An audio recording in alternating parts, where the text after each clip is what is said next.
l'accueil est chaleureux, le soleil, c'est comme aux élites, vous voyez, ça frappe.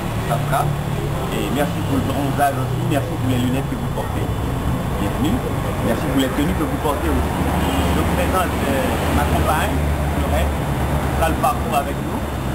Donc, notre visite va commencer par une petite introduction de Florette pour vous dire dans quel espace vous êtes déjà, le point de départ.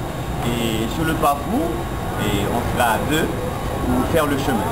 Allez-y, Florette. Oui, mon collègue et moi, nous allons faire un de la ville. On va commencer le parcours d'abord à la Télévision. Là, maintenant, on est à Focal, qui est la Fondation Télévision et Liberté. Et pour terminer à la Fleur du Chêne, et à la Fleur du Chêne où on va s'arrêter pour voir un monument qui date de... Ouais. Et c'était même bien avant la guerre de l'indépendance. Ce monument-là a servi pendant la bataille de Versailles, et comme ça vous allez voir. Et tout au long du parcours, vous allez voir, on va vous montrer l'emplacement des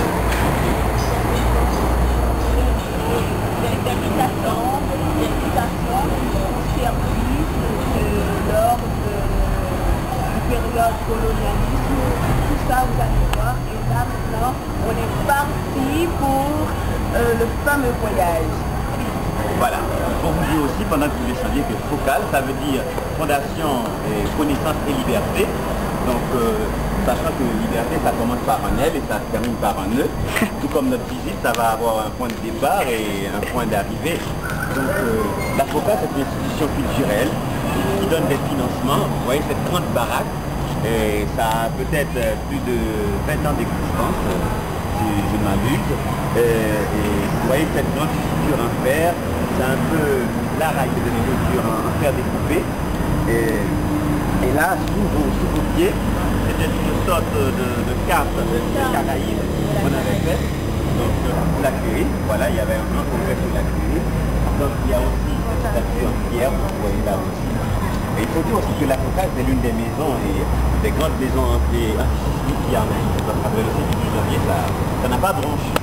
Mais écoute, il faut dire aussi que pendant le séisme du 12 janvier, même quand cette maison, c'était une petite elle était en bois, mais elle était solide, hein, elle n'a pas tombé comme ça. C'est après que les gens ils ont venu prendre des bois, des trucs, ils ont tout emporté, tout brûlé, qui fait que c'était écrasé.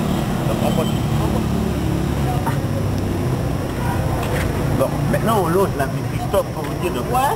L'avenue Christophe porte le nom d'un de nos héros nationaux, et Christophe, qui a construit la citadelle La Ferrière dans le nord, au Cap. Ici, c'était une plantation où travaillaient les esclaves. Vous voyez là, il y avait le grand moulin, vous voyez. Il y avait le grand moulin à eau, il y avait tout. Et les esclaves travaillaient là, la sucre, même encore, on disait qu'il restait du sucre encore, il y a beaucoup de fourmis, vous voyez. Il y a des fourmis. Il restait encore. Donc c'est patrimoine national. Et il faut dire que dans cette plantation-là, il y a des esclaves qui sont morts là, parce que dans le temps, durant la période de la colonisation,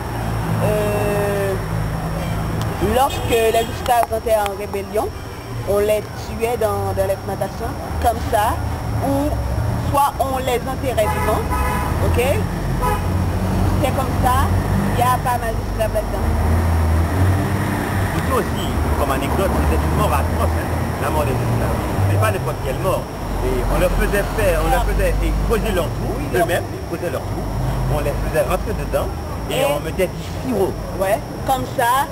Tout, sur tout leur corps, tout. Comme ça, des fourmis viennent pour manger le corps. Manger le corps, ouais, parce que le sirop leur attirait.